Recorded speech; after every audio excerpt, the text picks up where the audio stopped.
नैनों से छलके प्यारो बाबा, नैनों से छलके प्यार। पाए है सुख संसारो बाबा, पाए है सुख संसार। निर्मल निर्मल किरणें आती, भाल पे है सौभाग्य सजाती।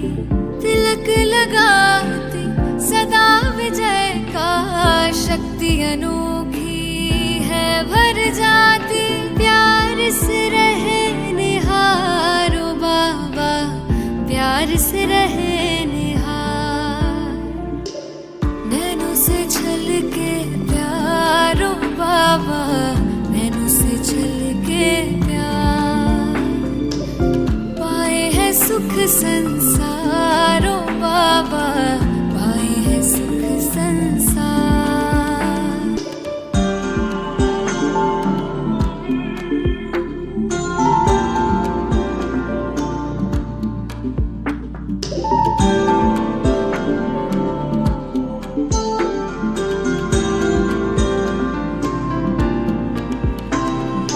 ऐसे पल फिर कब आएंगे, कल्प भर में ना पाएंगे।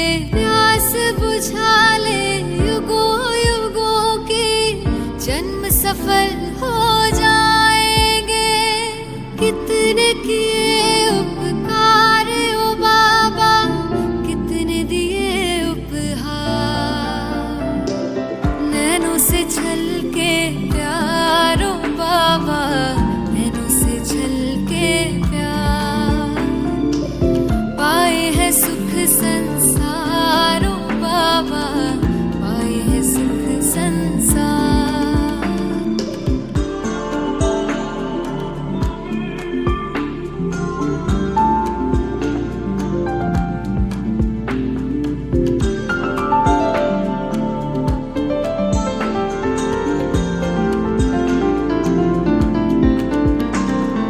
वरदानों से सजा रहे हो, अरमानों को खिला रहे हो। सागर भर भर के थालियां, ज्ञान रतन तुम ओम लुटा रहे। शांति।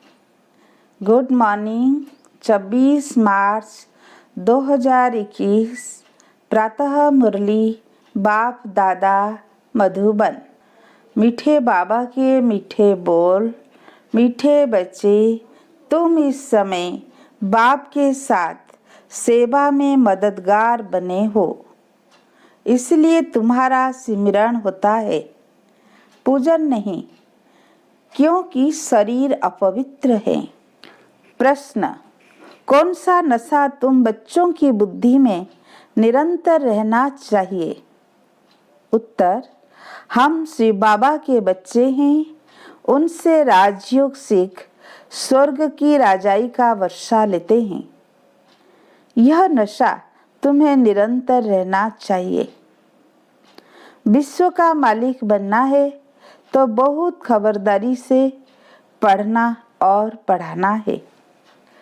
कभी भी बाप की निंदा नहीं करानी है, किसी से भी लड़ना झगड़ना नहीं है। तुम कौड़ी से हीरे जैसा बनते हो तो अच्छी रीति धारणा करनी है। गीत: जो पिया के साथ है उनके लिए ज्ञान की बरसात है। ओम शांति। बच्चों ने समझा जो बाप के साथ हैं वो बाप दादा के साथ हैं। अभी तो डबल है ना, ये अच्छी तरह समझाया जाता है। ब्रह्मा द्वारा परम पिता परमात्मा शिव स्थापना कैसे करेंगे, वो तो जानते नहीं है। तुम बच्चे ही जानते हो, उनको अपना शरीर है नहीं। कृष्ण को तो अपना शरीर है। ऐसे तो कहा नहीं जा सकता कि परमात्मा श्री कृष्ण के शरीर द्वारा नहीं। कृष्ण तो है सतयुग का प्रिंस। परम पिता परमात्मा ब्रह्मा द्वारा स्थापना कराते हैं तो जरूर ब्रह्मा में प्रवेश करना पड़े, और कोई उपाय है नहीं। प्रेरणा आदि की तो बात नहीं, बाप ब्रह्मा द्वारा सब समझा देते हैं। विजय माला, जिसको रुद्र माला कहा जाता है, जो मनुष्य पूजते हैं, सिमरते हैं। तुम बच्चे समझते हो यह रुद्र माला सिर्फ सिमरी जाती है। मेरू तो कहा जाता है ब्रह्मा सरस्वती को। बाकी माला हुई बच्चों की। विष्णु की माला तो एक है, पूजी जा सकती है। इस समय तुम पुरुषार्थी हो, तुम्हारा सिमरण होता है। अंत में आत्माओं की माला है या जीवात्माओं की? प्रश्न उठेगा ना। विष्णु की माला तो कहेंगे चैतन्य जीव आत्माओं की माला। लक्ष्मी नारायण पूजे जाते हैं ना, क्योंकि उन्हों की आत्मा और शरीर दोनों पवित्र है। रुद्रमाला वो तो सिर्फ आत्माओं की है, क्योंकि शरीर तो अपवित्र है, वह तो पूजे नहीं जा सकते। आत्मा कैसे पूजी जाती है? तुम कहते हो रुद्र माला पूजी जाती है, परंतु नहीं, पूजी नहीं जाती। जब नाम ही है सिमरनी, जो भी दाने हैं वह तुम बच्चों के सिमरन होते हैं जब शरीर में हैं। दाने तो ब्राह्मणों के हैं। सिमरन किसको करते हैं यह तो किसी को पता नहीं है। यह है ब्राह्मण जो भारत की सेवा करते हैं, उनको याद करते हैं। जगत अम्बा देवियां आदि बहुत है, उनको याद करना चाहिए। पूजने लायक लक्ष्मी नारायण बनते हैं, तुम नहीं, क्योंकि तुम्हारे शरीर पतित है। आत्मा पवित्र है, परंतु वह पूजी नहीं जा सकती है, सिमरी जा सकती है। कोई भी तुमसे पूछे तो समझा हुआ होना चाहिए। तुम हो ब्राह्मणिया, तुम्हारे यादगार देवियों के रूप में हैं। तुम श्रीमत पर खुद पावन बनते हो, तो यह माला फर्स्ट ब्राह्मणों की समझी जाए, फिर देवताओं की। विचार सागर मंथन करने से रिजल्ट निकलेगी। जब आत्माएं शालिग्राम रूप में है तब पूजी जाती है। शिव की पूजा होती है तो शालिग्राम की भी होती है, क्योंकि आत्मा पवित्र है, शरीर नहीं। सिमरन सिर्फ तुम्हारा किया जाता है क्या? क्यों? तुम शरीर के साथ सेवा करते हो, तुम्हारी पूजा नहीं हो सकती है। फिर जब शरीर छोड़ते हो तो तुम भी शिव के साथ पूजे जाते हो। विचार किया जाता है ना। तुम इस समय ब्राह्मण हो, शिव बाबा भी ब्रह्मा में आते हैं, तो ब्रह्मा भी साकार में है। तुम मेहनत करते हो, यह माला जैसे साकारी है। ब्रह्मा सरस्वती और तुम ज्ञान गंगाएं, तुमने भारत को स्वर्ग बनाया। यह रुद्र ज्ञान यज्ञ रचा। जो पूजा करते हैं उसमें सिर्फ शिव और शालिग्राम होते हैं, उनमें ब्रह्मा सरस्वती का अथवा तुम बच्चों का नाम नहीं है। यहाँ तो सबका नाम है। तुम्हारा सिमरन करते हैं। कौन कौन ज्ञान गंगाएं थी? वह तो है ज्ञान सागर। यह है ब्रह्मपुत्रा बड़ी नदी। यह ब्रह्मा माता भी है। सागर एक है, बाकी गंगाएं तो किस्म किस्म की अनेक प्रकार की होती है। नंबरवार जिनमें अच्छा ज्ञान है उनको सरोवर कहा जाता है। महिमा भी है। कहते हैं मान सरोवर में स्नान करने से परी ज्यादा बन जाते हैं। तो तुम्हारी माला सिमरी जाती है। सिमरनी कहते हैं ना, सिमरन करो। वो तो सिर्फ राम राम कहते हैं, परंतु तुम जानते हो सिमरन किसका होगा? जो जास्ती सर्विस करते हैं। पहले तो बाबा है फूल, फिर मेरू जो बहुत मेहनत करते हैं, फिर रुद्र माला सो विष्णु की माला बनती है। तुम्हारी सिर्फ आत्मा पूजी जाती है। तुम अब सिमरन लायक हो। सिमरनी तुम्हारी है, बाकी पूजा नहीं हो सकती, क्योंकि आत्मा पवित्र, शरीर अपवित्र है। अपवित्र चीज कभी पूजी नहीं जाती। जब रुद्र माला बनने लायक बन जाते हो, फिर अंत में तुम शुद्ध बन जाते हो। तुमको साक्षात्कार होगा पास विथ अनर कौन कौन होते हैं। सर्विस करने से ही नामाचार बहुत हो जाता है। मालूम पड़ता जाएगा विजय माला में नंबरवार कौन कौन आएगा। यह बातें बड़ी गुह्य है। मनुष्य तो सिर्फ राम राम कहते हैं, क्रिश्चियन लोग क्राइस्ट को याद करते हैं। माला किसकी होगी? गॉड तो एक है, बाकी जो पास बैठे हैं उनकी माला बनती होगी।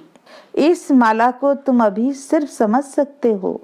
अपने आदि सनातन देवी देवता धर्म वाले ही नहीं समझ सकते तो और कैसे समझेंगे।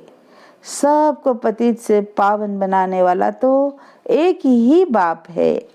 क्राइस्ट के लिए ऐसे नहीं कहेंगे कि वो पतित को पावन बनाने वाला है। उनको जन्म मरण में आकर नीचे उतरना ही है। वास्तव में उनको गुरु भी नहीं कहेंगे, क्योंकि सर्व का सद्गति दाता एक ही बाप है।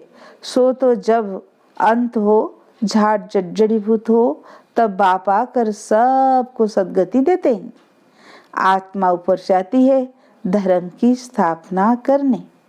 उनको तो जन्म मरण में आना है। सतगुरु एक ही है, वह सर्व के सद्गति दाता है। सच्चा सतगुरु मनुष्य कोई हो न सके। यह तो सिर्फ आते ही है धर्म स्थापन करने, उनके पिछाड़ी सब आने लगते हैं पाठ बजाने। जब सब तमो प्रधान अवस्था को पाते हैं तब मैं आकर सर्व की सद्गति करता हूँ। सब वापस जाते हैं, फिर नए से चक्र शुरू होता है। तुम राजयोग सीखते हो, वही राजाई पाएंगे, फिर राजा बने वह प्रजा बने। प्रजा तो ढेर बनती है, मेहनत है राजाई पद पाने की। अंत में पूरा पता पड़ेगा कौन विजय माला में पिरोए जाते हैं। अनपढ़ पढ़े के आगे भरी ढोएंगे। सतयुग में आएंगे, परंतु नौकर चाकर बनना पड़ेगा। ये सबको मालूम हो जाएगा। जैसे इम्तिहान के दिनों में सबको मालूम पड़ जाता है कि कौन कौन पास होंगे। पढ़ाई पर अटेंशन नहीं होता है तो फिर फेल हो जाते हैं। तुम्हारी यह है बेहद की पढ़ाई। ईश्वरीय विश्वविद्यालय तो एक है। पहले मनुष्य से देवता बनना है, उसमें नंबरवार पास होते हैं। पढ़ाई एक ही राजयोग की है। राजाई पद पाने में मेहनत है और सर्विस भी करनी। राजा जो बनेंगे उनको फिर अपनी प्रजा बनानी पड़े। अच्छी अच्छी बच्चियां बड़े बड़े सेंटर संभालती है, बड़ी प्रजा बनाती है। बाबा भी कहते हैं बड़ा बगीचा बनाओ, तो बाबा भी आकर देखे। अभी तो बहुत छोटा है, बम्बे में तो लाखों हो जाएंगे। सूर्यवंशी तो सारी डिनास्टी होती है, तो ढेर हो जाएंगे। जो मेहनत करते हैं वही राजा बनते हैं, बाकी तो प्रजा बनती जाएगी। गाया भी हुआ है, हे प्रभु तेरी सद्गति की लीला। तुम कहते हो वाह वाह वाह, आपकी गति मत आप ही जानो। सर्व के सद्गति करने की श्रीमत यह सबसे न्यारी है। बाप साथ में ले जाते हैं, छोड़ नहीं जाते हैं। निराकारी आकारी साकारी लोक को भी नहीं जानते। सिर्फ सृष्टि के आदि मध्य अंत को जानना, वो भी कंप्लीट नॉलेज नहीं। पहले तो मूल वतन को जानना पड़े, जहाँ हम आत्माएं रहती है। इस सारे सृष्टि चक्र को जानने से तुम चक्रवर्ती राजा बनते हो। यह सब कितनी समझने की बातें हैं। वह तो कह देते हैं शिव नाम रूप से न्यारा है, चित्र भी है, फिर भी कहते हैं नाम रूप से न्यारा। फिर कह देते हैं सर्वव्यापी है। एक एमपी ने कहा था कि यह मैं नहीं मानता कि ईश्वर सर्वव्यापी है। मनुष्य एक दो को मारते हैं, क्या यह ईश्वर का काम है? आगे चलकर इन बातों को सभी समझेंगे जब तुम्हारी भी वृद्धि होगी। बाबा ने रात को भी समझाया, जो अपने को होशियार समझते हैं वो ऐसे ऐसे पत्र लिखे। यह पूरी नॉलेज क्या है उनको समझाना चाहिए। लिख सकते हो, हम पूरी नॉलेज दे सकते हैं। मूल वतन की नॉलेज दे सकते हैं, निराकार बाप का परिचय दे सकते हैं, फिर प्रजापिता ब्रह्मा और उनके ब्राह्मण धर्म के बारे में भी समझा सकते हैं। लक्ष्मी नारायण, फिर राम सीता, उन्हों की डिनास्टी कैसे चलती है, फिर उनसे राजाई कौन छीनते हैं, वो स्वर्ग कहाँ गया, जैसे कहा जाता है नर्क कहाँ गया, खत्म हो गया, स्वर्ग भी खत्म हो जाएगा। उस समय में भी अर्थक्वेक आदि होती है। वो हीरे जवाहरात के महल आदि ऐसे चले गए जो कोई निकाल न सके। सोने हीरे जवाहरात के महले कभी नीचे से निकले नहीं हैं। सोमनाथ आदि का मंदिर तो बाद में बना है, उनसे तो उन्हों के घर ऊंचे होंगे। लक्ष्मी नारायण का घर कैसा होगा, वो सारी मिल्कियत कहाँ गई। ऐसी ऐसी बातें जब विद्वान सुनेंगे तो वंडर खाएंगे। तो इन्हों की नॉलेज जबरदस्त है। मनुष्य तो कुछ भी नहीं जानते, सिर्फ सर्वव्यापी कह देते हैं। यह सब समझने की और समझाने की बातें हैं। तुमको धन मिलता है, फिर दान करना है। ये ज्ञान धन ना, सबको दान करना है। बाबा तुमको देते जाते हैं, तुम भी देते जाओ। यह अखूट खजाना है, सारा मदार धारणा पर है। जितनी धारणा करेंगे उतना ऊंच पद पाएंगे। ख्याल करो, कहाँ कौड़ी कहाँ हीरा। हीरे का मूल्य सबसे जास्ती, कौड़ी का मूल्य सबसे कम। अभी तुम कौड़ी से हीरा बनते हो। यह बातें कभी किसी के स्वप्न में भी न आए। तुम जानते हो, इस पढ़ाई से हम विश्व के मालिक बनते हैं। कितनी खबरदारी से पढ़ना और पढ़ाना चाहिए। ऐसी कोई बात ना हो जो निंदा करा दो। न किसी से लड़ना झगड़ना है, सबसे मीठा बोलना है, बाप का परिचय देना है। बाप कहते हैं दे दान तो छुटे ग्रहण। नंबर 1 दान है देह अभिमान। इस समय तो तुम आत्म अभिमानी हो और परमात्मा अभिमानी बनते हो। यह तुम्हारा अमूल्य जीवन है। बाप कहते हैं कल्प कल्प हम तुमको ऐसे पढ़ाने आते हैं, फिर तुम भूल जाते हो। यह भी ड्रामा में नोंद है। अच्छा, मीठे मीठे सिकील दे, ज्ञान रत्न धारण करने वाले और सर्विस करने वाले बच्चों प्रति माता पिता बाप दादा का याद प्यार और गुड मॉर्निंग। रूहानी बाप की रूहानी बच्चों को नमस्ते। हम रूहानी बच्चों की रूहानी बाप दादा को याद प्यार गुड मॉर्निंग नमस्ते नमस्ते। ज्ञान रत्न धारण कराने वाले, सर्विस कराने वाले, मनुष्य से देवता बनाने वाले परम सतगुरु श्री बाबा की दिल से कोटि कोटि बार शुक्रिया शुक्रिया शुक्रिया। धारणा के लिए मुख्य सार। पहला पॉइंट, सबसे मीठा बोलना है। ऐसी कोई बात नहीं करनी है जिससे बाप की निंदा हो। देह अभिमान का दान कर आत्म अभिमानी और परमात्मा अभिमानी बनना है। सेकंड पॉइंट, जो ज्ञान धन मिलता है उसका दान करना है। पढ़ाई से राजाई मिलती है, इस नशे में स्थायी रहना है। अटेंशन देकर पढ़ाई पढ़नी है। आज का वरदान, एकाग्रता के अभ्यास द्वारा अनेक आत्माओं की चाहनाओं को पूर्ण करने वाले विश्व कल्याणकारी भव। सर्व आत्माओं की चाहना है कि भटकती हुई बुद्धि व मन चंचलता से एकाग्र हो जाए। तो उनकी इस चाहना को पूर्ण करने के लिए पहले आप स्वयं अपने संकल्पों को एकाग्र करने का अभ्यास बढ़ाओ। निरंतर एक रस स्थिति में व एक बाप दूसरा न कोई, इसी स्थिति में स्थित रहो। व्यर्थ संकल्पों को शुद्ध संकल्पों में परिवर्तन करो, तब विश्व कल्याणकारी भव का वरदान प्राप्त होगा। स्लोगन, ब्रह्मा बाप समान गुण स्वरूप, शक्ति स्वरूप और याद स्वरूप बनने वाले ही सच्चे ब्राह्मण है। अच्छा, ओम शांति।